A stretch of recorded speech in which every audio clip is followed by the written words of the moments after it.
Babu waqtil maghribi. Bukhari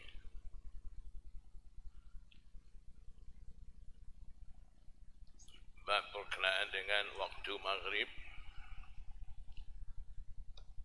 Wa qala Ata'un yajma'ul maridu bainal maghribi wal isya'i.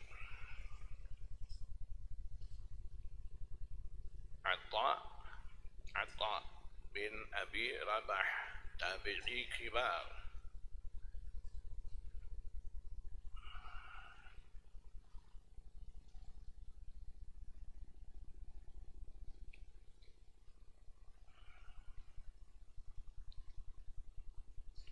Imam Bukhari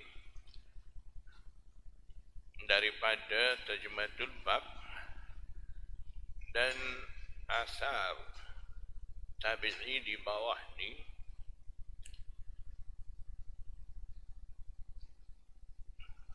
Imam Bukhari hendak menyatakan waktu penghabisan maghrib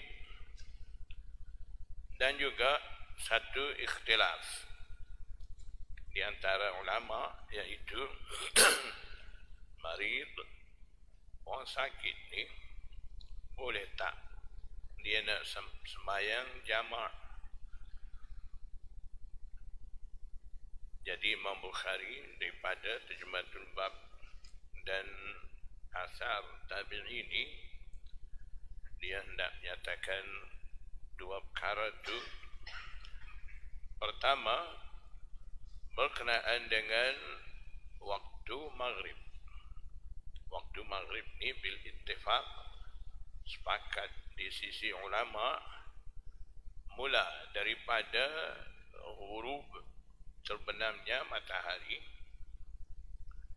itu tidak ada ikhtilaf di sisi a'immah, sepakat bil ittifaq, terbenam matahari itu mulalah masuk waktu maghrib. Yang menjadi ikhtilaf di sisi a'immahnya khilaf berkenaan dengan akhir waktu maghrib. Di situ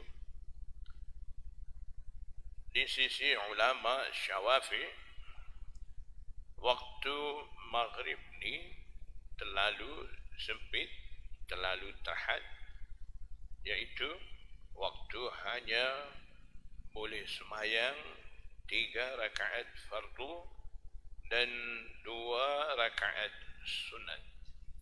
Setakat tu.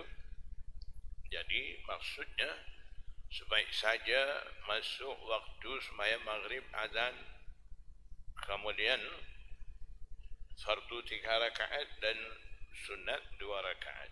Lebih kurang tu. Itu waktu maghrib di sisi sebahagian ulama Syafi'i begitu, dan di sisi jumhur ulama, di sisi mereka waktu maghrib ni memanjang sehingga syafaq, hilang syafaq merah di ufuk kaki langit tu, sehingga tu.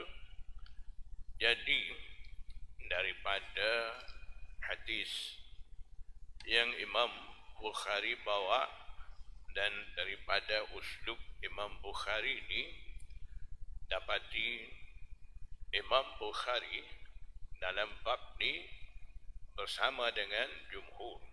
Jadi maksudnya di sisi Imam Bukhari juga waktu maghrib ni, penghabisan penghujung waktu maghrib ni memanjang sehingga hilangnya syafaq merah di kaki langit itu. Jadi agak bercanggah dengan Syafi'i.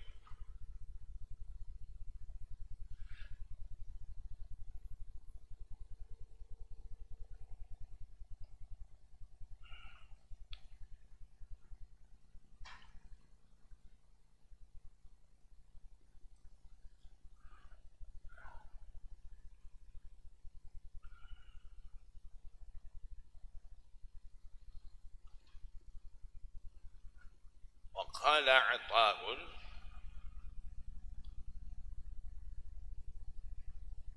jadi daripada asal Ata' juga Imam Bukhari dia isyarat bahawa waktu maghrib ni memanjang sehinggalah masuk waktu isyak tu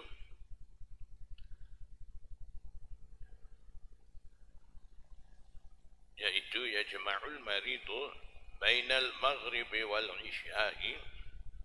Marid, orang sakit ni boleh dia jamak sembahyang di antara waktu maghrib, di antara maghrib jamak, antara maghrib dan isyak.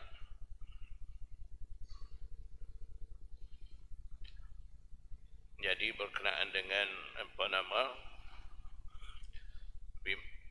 orang yang sakit ni boleh jamak sembahyang ataupun tidak. Di situ juga ada khilaf ulama. Jadi seperti musafir, orang sakit demam itu juga boleh ke tidak al-jam'u baina salatain, jamak di antara dua sembahyang itu. Di situ ada khilaf a'immah.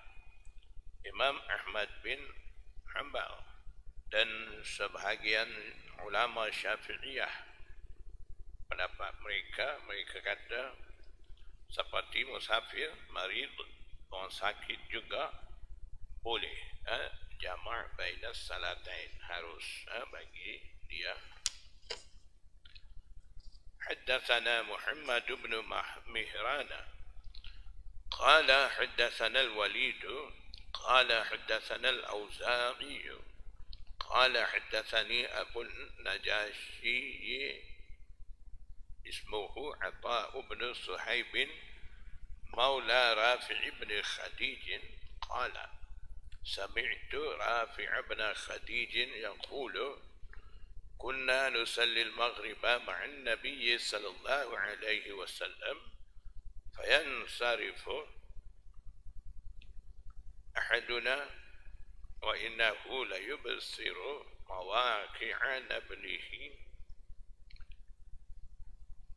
Kami sembahyang maghrib bersama dengan Nabi sallallahu alaihi wasallam. Kemudian salah seorang daripada kami kembali daripada masjid itu dan masih boleh melihat lagi tempat jatuhnya anak panah itu. Maksudnya ketika sudah semayang tu, kalaulah seseorang memanah, anak panah tu pergi jatuh mana, itu boleh nampak lagi. Maksudnya sebaik saja masuk waktu semayang maghrib, Nabi SAW semayang, sudah tu masih ada lagi cahaya, boleh nampak. Begitu.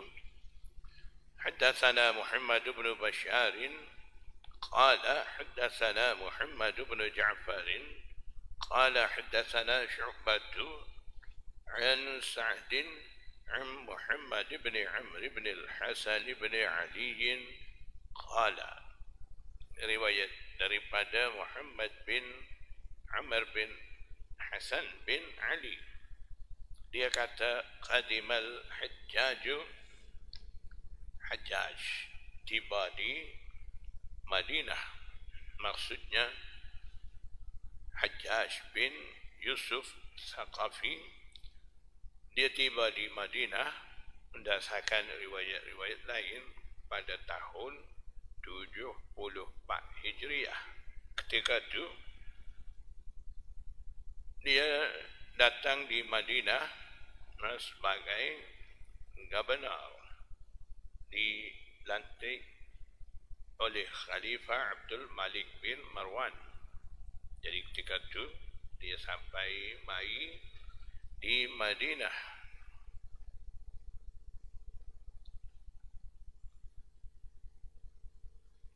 Kebiasaan Hajjaj bin Yusuf ni, dia tangguh waktu sembahyang. Maknanya apabila dah habis waktu mustahab, waktu mukhtar, barulah dia sembahyang. Jadi ketika itu orang ramai tanya kepada Jabir bin Abdullah. Fasa'alna Jabir Rabbana Abdullah, maka kami tanya kepada Jabir bin Abdullah tentang waktu-waktu sembahyang. Jadi Jabir bin Abdullah jawab kepada orang ramai dengan memberitahukan waktu-waktu di mana Nabi sallallahu alaihi wasallam sembahyang itu, yaitu faqala Jabir bin Abdullah kata kana Nabi sallallahu alaihi wasallam yusalli az-zuhra bil hajirati. Nabi sallallahu alaihi wasallam sembahyang zuhur pada waktu tengah hari panas terik matahari. Hajirah maksudnya waktu panas tengah hari selepas daripada tergelincir matahari. Ketika itu panggil hajirah. Wal asra, dan Nabi sallallahu alaihi wasallam sembahyang asar. Wasyamsu naqiyatun ay bayda'u murtafi'ah, dan Nabi SAW sembahyang asar sedang matahari masih bersih, putih, masih tinggi lagi. Wal maghriba, maksudnya Nabi SAW sembahyang asar tu satu bayang bagi sesuatu tolak. Bayang asal tu masa tu maknanya mislah, bukan mislain.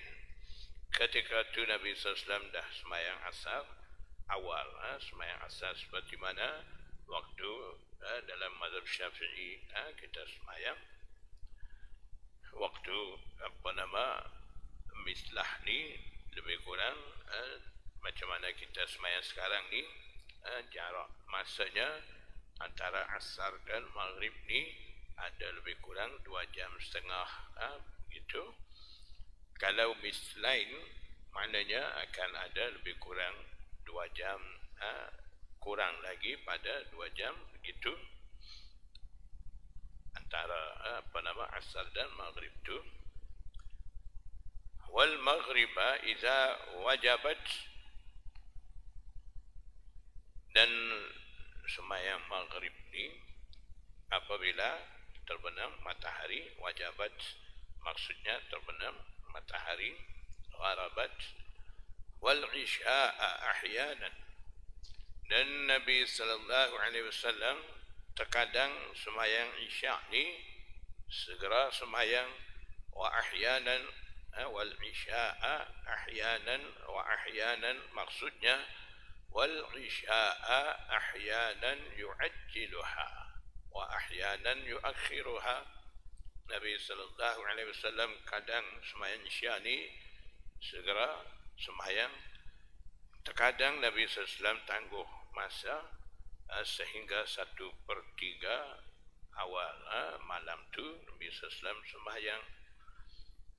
Iza ra'ahum ijtama'u ajjala, apabila Nabi sallallahu alaihi wasallam melihat mereka sahabat-sahabat tu dah pun himpun dalam Masjid Nabawi, dah semai, dah ada ramai, tak perlu dah nak tunggu siapa-siapa lagi nak datang lewat. Oh tidak ada begitu. Kalau begitu Nabi sallallahu alaihi wasallam ajjala salat al-isya, segerakan sembahyang isya tu. Wa idza ra'ahum abta'u akhara, dan apabila mereka sahabat-sahabat datang lambat, kadang sahabat-sahabat tak sampai mai lagi lambat, akhara, Nabi SAW ketika itu tangguh ataupun lewatkan sembahyang isya itu sehingga 1/3 malam, sulusul lailil awal. والصبح كانوا أو كان النبي صلى الله عليه وسلم يصليها. Mereka sahabat-sahabat ataupun Nabi sallallahu alaihi wasallam sembahyang subuh pada waktu ghalas. Ghalas ni cerah tak cerah, begitu. Sebaik saja masuk waktu subuh, terbit al-fajr sadiq tu, ketika tu masih dalam keadaan cerah, tidak cerah begitu, tidak terang-terang lagi cahaya matahari itu. Ketika itu dah Nabi sallallahu alaihi wasallam sembahyang subuh. Maknanya sebaik saja masuk waktu sembahyang subuh itu dah pun subuh, salat sunat fajar 2 rakaat, kemudian sembahyang fardu selalu.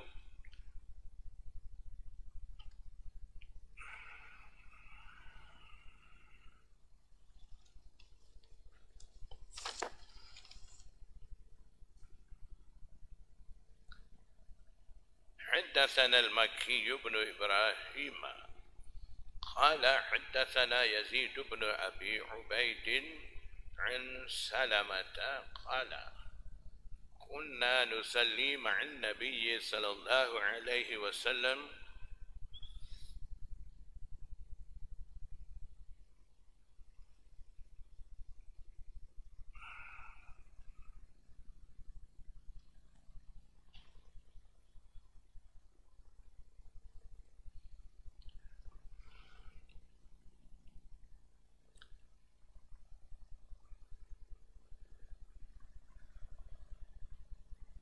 المغرب إذا توارت بالحجاب.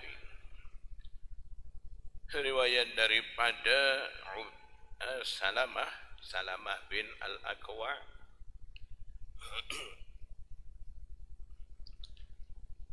katanya dia, kami sembahyang bersama dengan Nabi sallallahu alaihi wasallam sembahyang maghrib.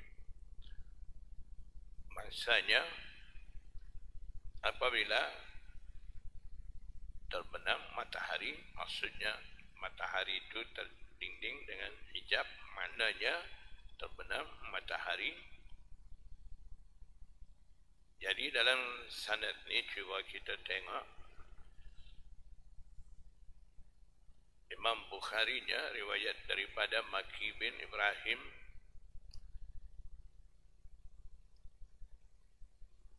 kemudian Yazid bin Abi Ubaid, kemudian Salamah, selepas itu Rasulullah. Maknanya di antara Imam Bukhari dan Rasulullah sallallahu alaihi wasallam itu ada berapa orang?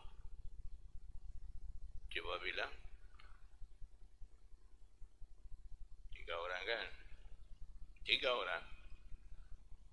Jadi dalam Sahih Bukhari ini sanad seperti ini, maksudnya antara Imam Bukhari dan Rasulullah SAW ada hanya 3 orang rawi itu, ada 22 riwayat.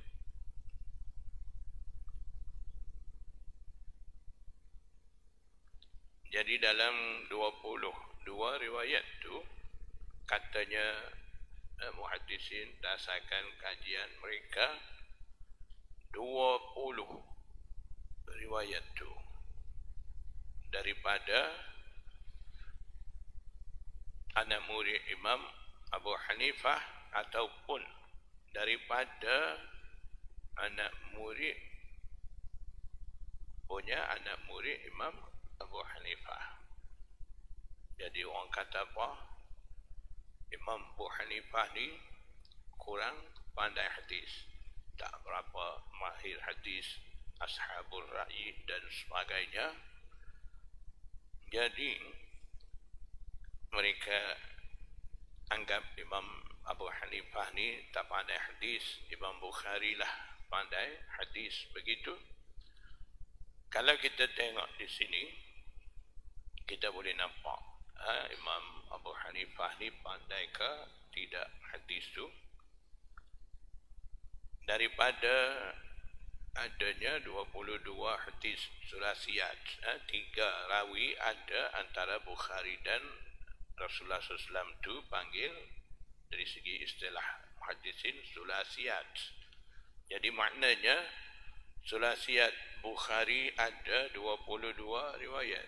Dalam tu 20 riwayatnya daripada anak murid Imam Abu Hanifah, seperti mana Makki bin Ibrahim, dia tu anak murid Imam Abu Hanifah.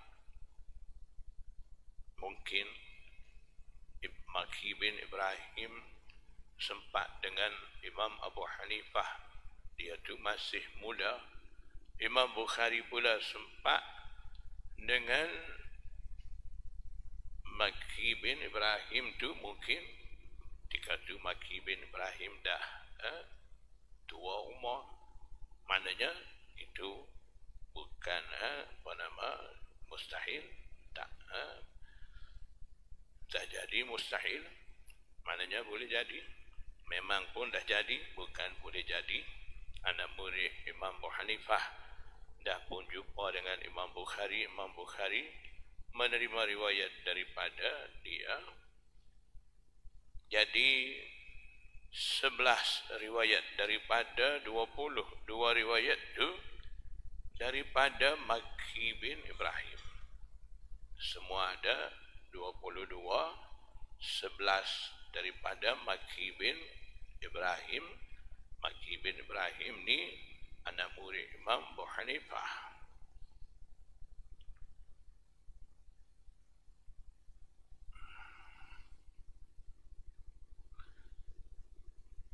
Enam riwayat lagi daripada 22 tu daripada Dhahhak bin Makhlad. Dhahhak bin Makhlad itu juga anak murid Imam Abu Hanifah.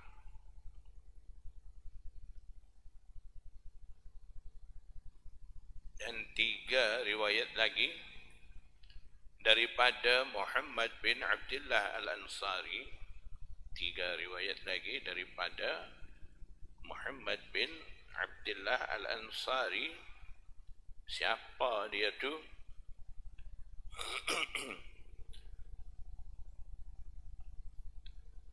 Dia tu anak murid Imam Zufar, dan juga dia tu anak murid Qadhi Abu Yusuf. Jadi Imam Zufar dengan Imam Abu Yusuf ni siapa? Dia dua tu anak murid Imam Abu Hanifah. Jadi murid punya murid.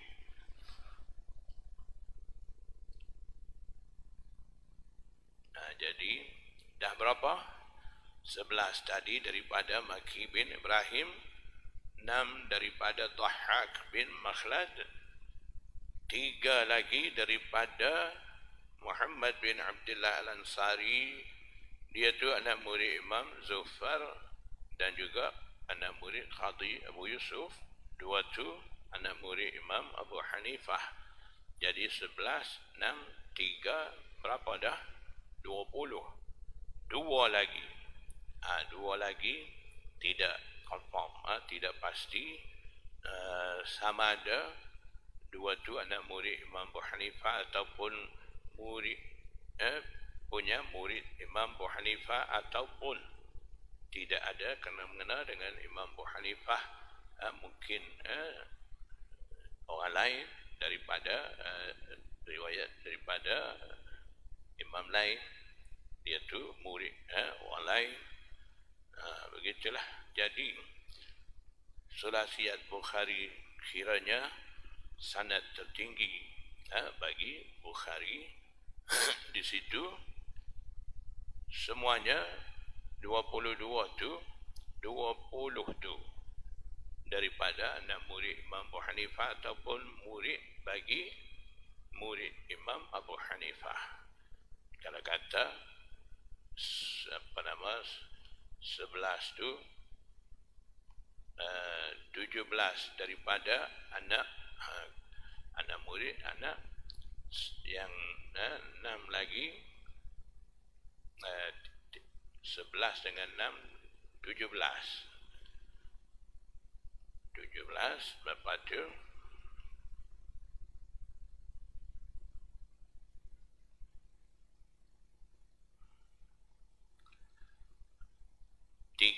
tiga lagi daripada, bolehlah kata apa, daripada cucu Imam Abu Hanifah.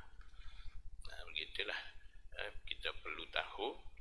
Kalau tidak tahu, kita anggap salah anggap dengan Imam Abu Hanifah.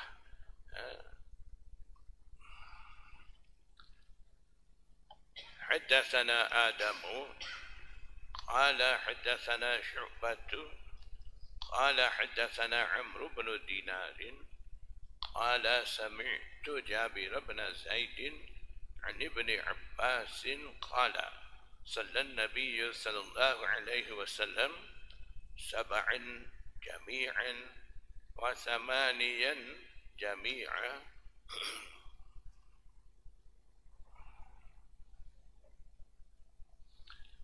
Riwayat daripada Abdullah bin Abbas, dia kata Nabi sallallahu alaihi wasallam sembahyang 7 rakaat sekaligus, semua sekali, 8 rakaat semua sekali. Di mana berdasarkan riwayat-riwayat lain dapati Nabi SAW sembahyang begitu di Madinah. Jadi maksud 7 semua sekali itu sembahyang Maghrib dan Isya di Madinah, dan 8 sekaligus ni maksudnya Zuhur dan Asar. Jadi jamak lah maksudnya. Jamak apa ni? Jamak hakiki ke ataupun jamak suri? Jadi mereka yang kata jamak hakiki, mereka ambil maksud di sini bagi orang uzur, bagi orang uzur, bagi orang sakit demam, boleh mereka jamak hakiki, jamak sembahyang tu seperti mana musafir jamak tu dah kita baca tadi. Kalau tidak ada uzur, hanya dia terlewat ataupun ada apa-apa hal lain yang tidak sampai keadaan uzur, dia nak jamak juga boleh. Itu panggil jamak suri. Cara jamak suri ni sembahyang Maghrib, sembahyang hampir akhir waktu Maghrib, dalam waktu Maghrib sudah sembahyang Maghrib, tunggu sebentar, masuklah Isya, kemudian sembahyang Isya selalu. Itu jamak juga, tapi jamak dalam waktu berasingan.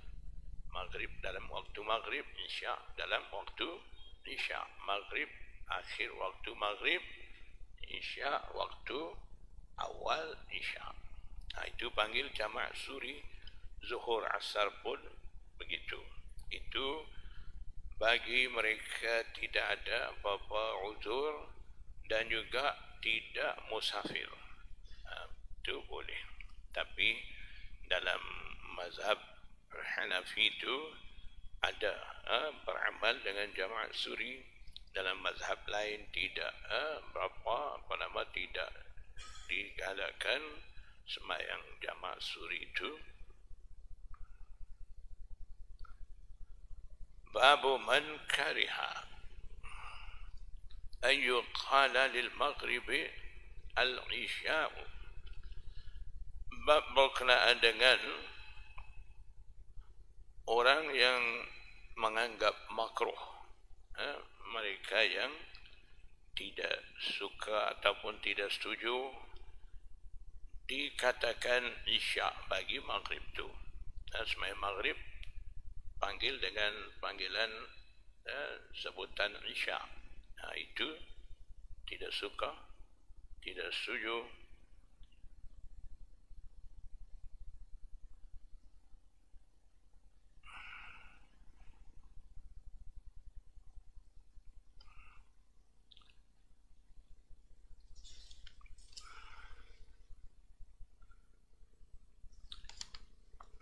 Imam Bukhari katanya muhaddisin istilah dia guna dalam terjematul bab ni, dia kata babu man kariha, dia tidak kata babu karahiyati ayyuqala. Tidak begitu maksudnya. Imam Bukhari disebabkan hadis yang dia masuk di bawah terjematul bab ni tidak menunjukkan dengan jelas, boleh dikata larangan daripada dikatakan isya dengan sembahyang maghrib tu. Cuma dalam hadis tu ada sebut orang Arab, kampung Arab ni, mereka lah sebut maghrib tu dengan istilah ataupun panggilan nama dengan isya tu. Jadi Nabi SAW tidak mahu istilah kegunaan mereka tu menjadi kebiasaan panggil isya dengan waktu maghrib, sembahyang maghrib tu. Jadi itulah sebab Nabi sallallahu alaihi wasallam bagi peringatan dalam hadis tu, tapi tidak ada larangan semata-mata dalam hadis tu. Itulah sebab muhaddisin kata Imam Bukhari tidak guna istilah babu karahiyati ayyuqala, tidak guna begitu. Dia guna babu man kariha ayyuqala lil maghrib. Itu menunjukkan tidak ada larangan tegas ataupun terang-terang Nabi SAW larang tentang perkara ini. Menunjukkan yang tu.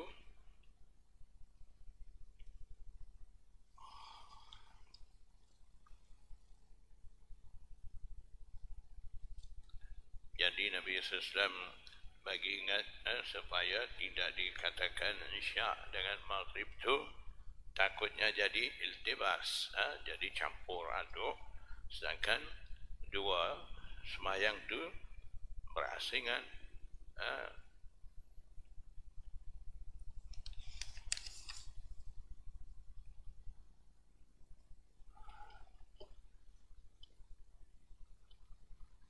حدثنا أبو معمر هو عبد الله بن عمرو قال حدثنا عبد الوارث عن الحسين قال حدثنا عبد الله بن بريدة حدثني قال حدثني عبد الله المزني أن النبي صلى الله عليه وسلم قال, riwayat daripada Abdullah Al-Muzani, Abdullah bin Mughaffal Al-Muzani, Nabi sallallahu alaihi wasallam bersabda, لا يغلبنكم الأعراب على اسم صلاتكم المغرب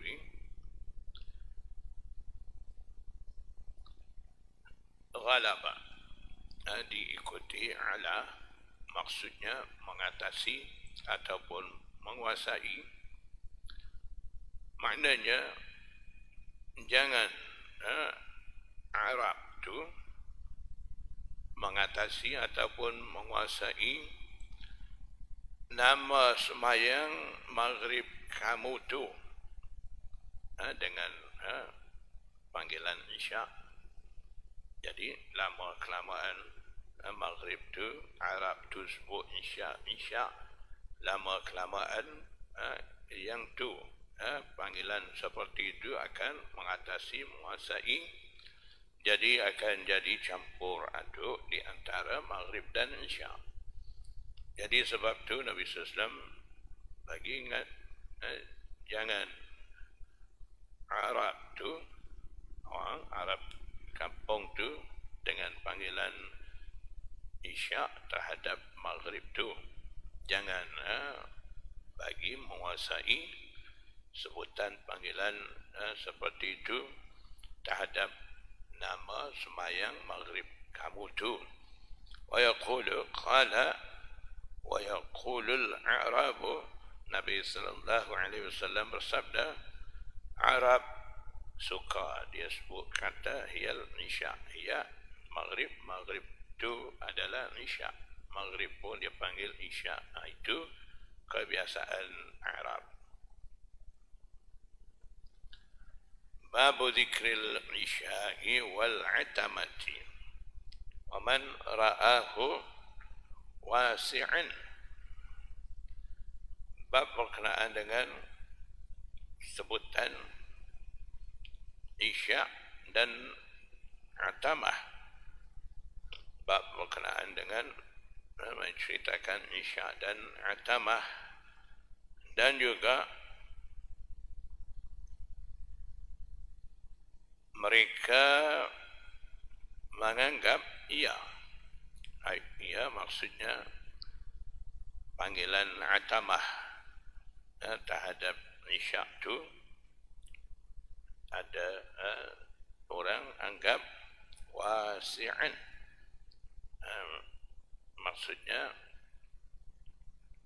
anggap luas maksudnya di sini anggap harus. Jadi maksudnya yang tadi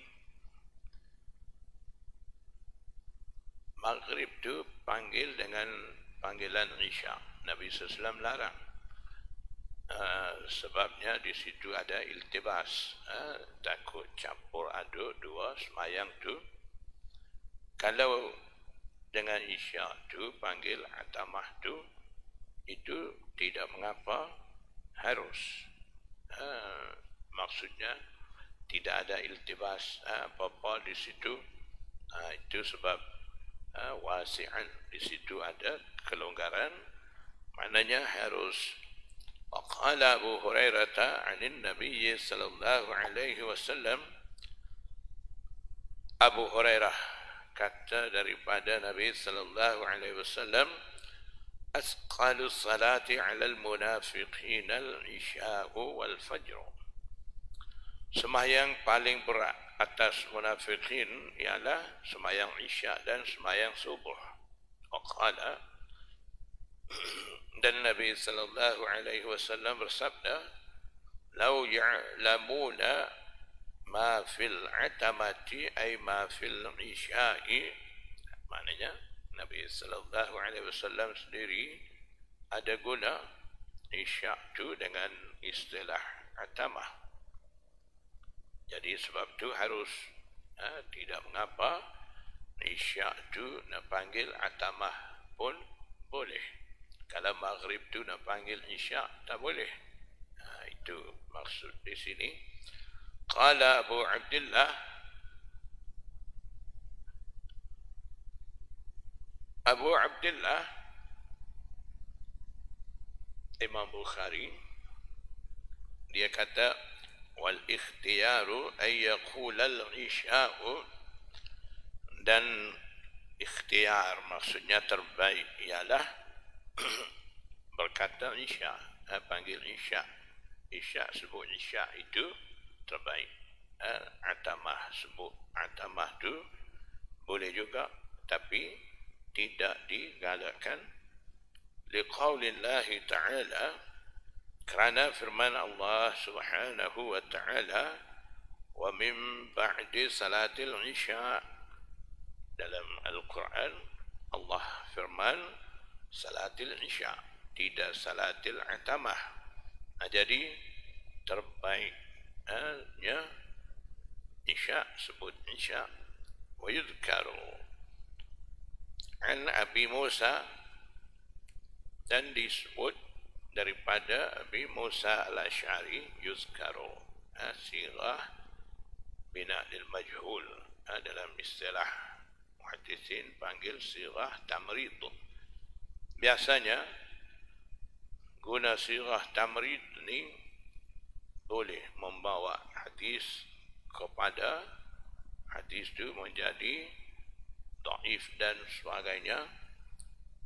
Tapi dalam Sahih Bukhari muhaddisin kata yuzkaru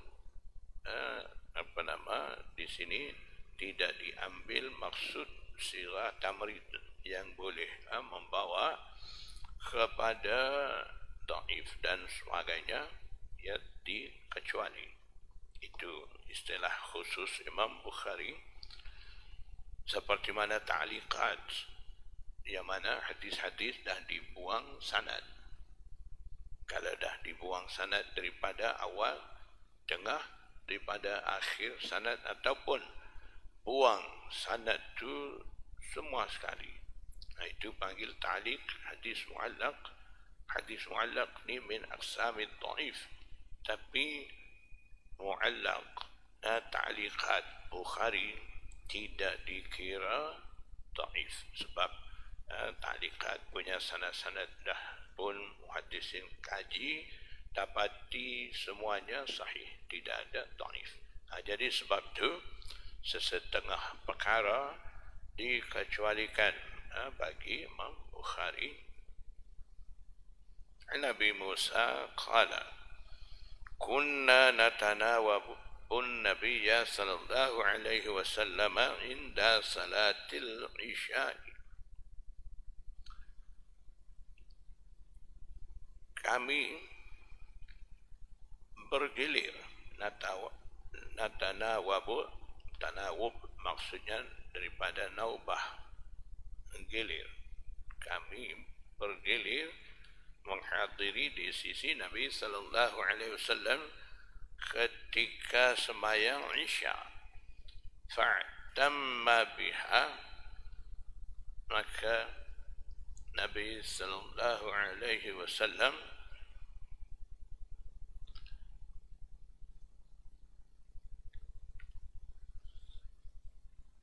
ta'khir.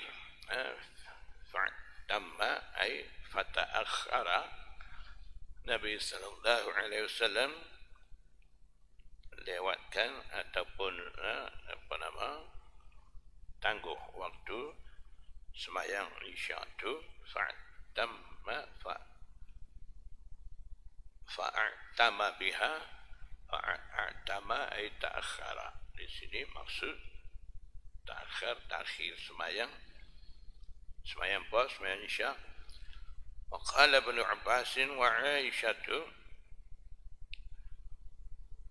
berkenaan dengan Nabi sallallahu alaihi wasallam takhir sembahyang Isya itu, Abdullah bin Abbas dan Aisyah biasanya kata ataman Nabi sallallahu alaihi wasallam bil isya'i, Nabi sallallahu alaihi wasallam takhir sembahyang Isya itu. Wa qala ba'duhum an Aisyah ataman Nabi sallallahu alaihi wasallam bil atamati ay bil isya'i. Jadi daripada situlah Isya dan atamah, dua lafaz ni boleh tukar ganti guna, tidak menjadi masalah. Kadang boleh sebut kata tangguh sembahyang Isya, kadang sebut juga tangguh atamah tu, maknanya dua-duanya maksud sembahyang Isya. Tidak jadi maghrib. Kalau tadi maghrib tu sebut Isya, Di situ ada masalah. Boleh jadi campur aduk dua semayang tu tidak akan ada perbezaan ketara di situ. Waqala Jabirun kana an-nabiy sallallahu alaihi wasallam yusalli al-isya'a, dan Jabir kata Nabi sallallahu alaihi wasallam sembahyang isya'. Waqala Abu Barzah pula kata kana an-nabiy sallallahu alaihi wasallam yuakhirul isya'a, Nabi sallallahu alaihi wasallam biasanya tangguhkan, lewatkan sembahyang isya' tu.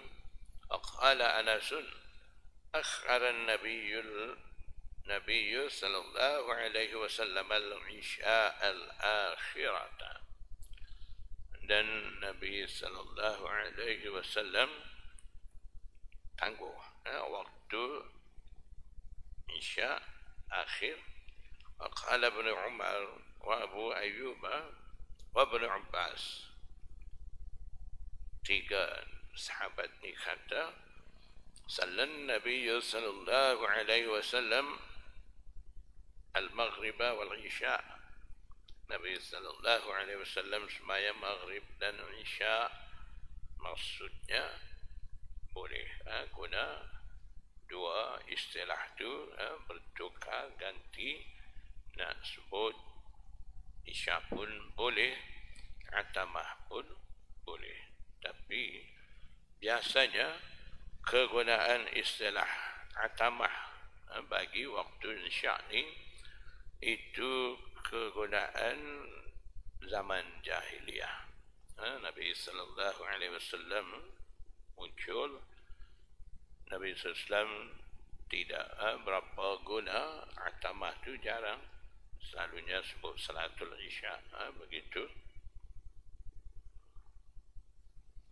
Jadi atamah ni masa mana boleh kata atamah? Jadi maksud atamah ni sebaik saja hilang syafaq, itu mula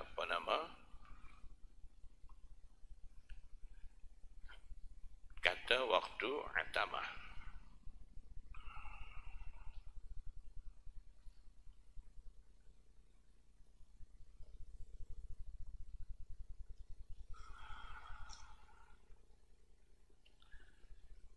Dan zaman jahiliyah tu mereka panggil waktu tu atamah, dan biasanya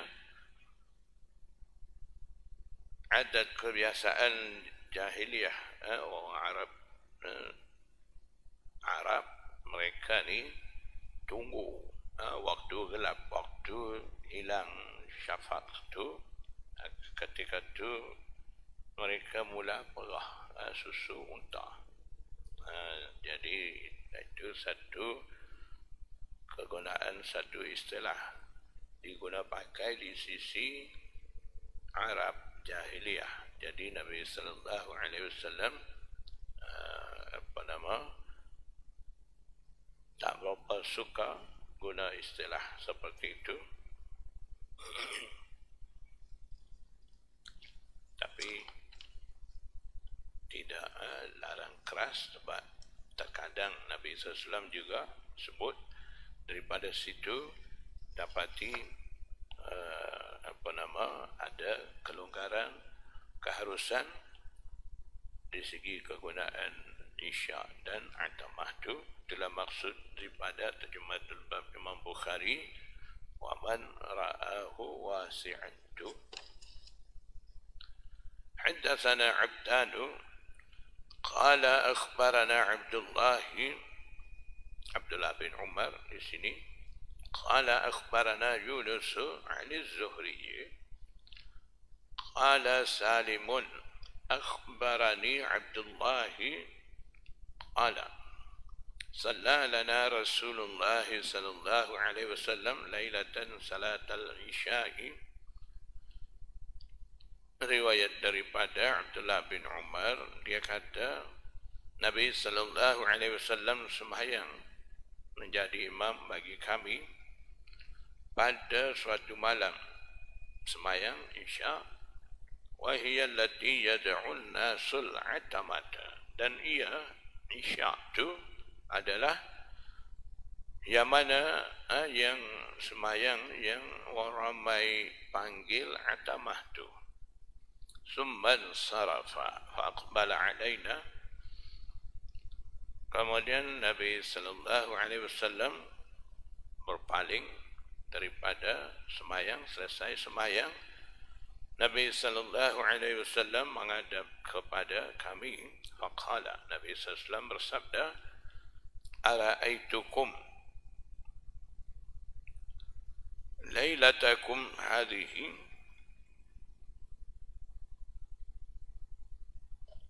adakah aku melihat kamu pada malam kamu ini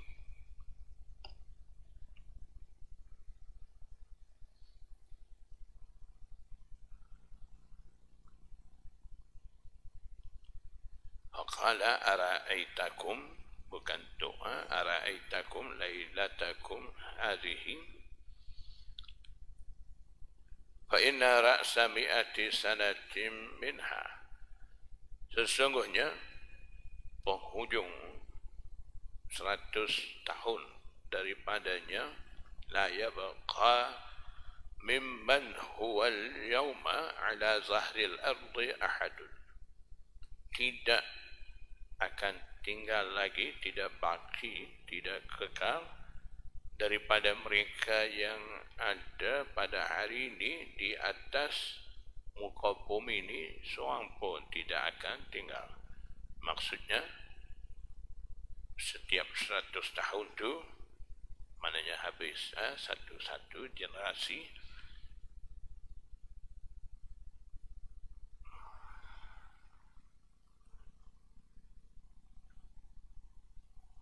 Jadi daripada potongan hadis, potongan akhir ni, la inna ra'sa mi'ati sanatin minha la yabqa mimman huwa al-yawma ala zahril ardi ahadun, daripada potongan hadis ni sesetengah ulama yang mereka kata Nabi Khidir alaihissalam dah tidak ada lagi, dah meninggal. Mereka dalil dengan potongan akhir hadis ni. Nabi SAW dah bersabda, setiap 100 penghujung 100 tahun tu tidak akan kekal. Jadi maknanya daripada masa Rasulullah SAW bersabda begitu sehingga cukup 100 tahun, satu abad tu, orang-orang yang hidup dalam lingkungan 100 tahun tu dah pun tidak ada, dah tidak tinggal. Jadi sekiranya Nabi Khidir tu masih hidup contohnya di zaman Rasulullah SAW lagi, bila dah tiba, dah cukup 100 tahun tu, dia juga dah tidak ada. Itu sesetengah muhaddisin mereka dalilkan Nabi Khidir ni tidak ada lagi, dan sesetengah pula kata mereka dalil kata Nabi Khidir ni dah tidak ada. Dalilnya mereka kata kalaulah Nabi Khidir tu masih hidup zaman Rasulullah SAW ketika mana berlaku peperangan Badar, sampailah malaikat-malaikat mai bantu, mai tolong dengan Rasulullah SAW. Ketika itu tidak timbul cerita Nabi Khidir alaihissalam juga ada datang bantu dengan Rasulullah sallallahu alaihi wasallam. Jadi itu menunjukkan Nabi Khidir dah pun tidak ada masa itu dah. Itu sesetengah orang berdalil begitu. Dan bagi mereka ulama yang kata Nabi Khidir ni masih hidup, mereka kata lain pula katanya mereka Nabi Khadir ni bukan manusia biasa seperti kita. Dan katanya itu jenis malaikat juga. Itu ada perbahasan. Malaikat, sejenis malaikat. Dan yang kedua, ulama yang kata Nabi Khadir tidak mati lagi, itu mereka kata yang Rasulullah SAW bersabda hadis ni ala zahril ardi. Mereka yang hidup di atas muka bumi. Nabi Khadir ni bukan ala zahril ardi. Dia ni kehidupan dia di lautan. Jadi maknanya ada ulama yang kata Nabi Khadir masih ada, tidak mati ni. Mereka dalil begitu. Nabi Khadir ni masa Rasulullah SAW bersabda dan dalam abad tu memang dia tidak ada di atas muka bumi, tempat dianya di lautan. Seperti mana Nabi Musa alaihissalam ketika nak temu dengan Nabi Khadir tu, dia pergi tempat Nabi Khadir tu di mana pertemuan tu di laut. Itu setengah kata begitu. Jadi itu khilaf di sisi a'immah. Ada yang kata masih hidup, ada setengah kata dah tidak ada. Dan di sisi ulama sufi mereka masih anggap hidup, dan ada juga setengah anggap mereka dapat menerima tempat di mana putus sanad Nabi Khadir mai sambung bagi dan sebagainya. Ada masing-masing pegangan di sisi ulama muhaddisin dan juga ulama sufi, begitu. Jadi itu khilaf yang ada pada ulama. Tak perlu kita salahkan satu sama lain dan tidak perlu petikai sangat perkara-perkara itu, sebab itu semua tidak ada kena-mengena dengan pokok agama ataupun rukun-rukun agama.